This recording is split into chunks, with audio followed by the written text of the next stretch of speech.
ada agenda juga. Kan yang musibah kebakaran itu ada 2 tempat. Ada yang baru saja di pesantren Ibu Sina, satu lagi di Imirah. Ada 2 kakak di sana yang memang mendapatkan bantuan. Sama juga bantuannya. Sifatnya ada yang tanggap darurat, ada yang keberlanjutan pembangunan, ada juga uang infak yang diberikan oleh jemaah. Nah, kita menunjukkan sesama muslim untuk saling tolong menolong, terus kita pupuk semangat itu terus menerus.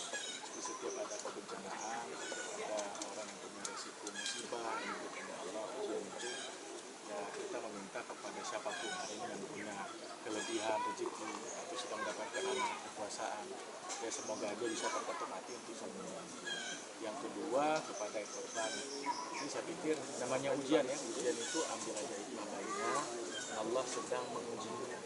Allah belum menguji itu sudah memberikan kemampuan kepada kita. Apa yang disebutkan dalam surah Al-Baqarah di ayat terakhir itu, ya, Allah akan berikan ujian yang Allah tidak melampaui batas dari yang dimiliki oleh manusia.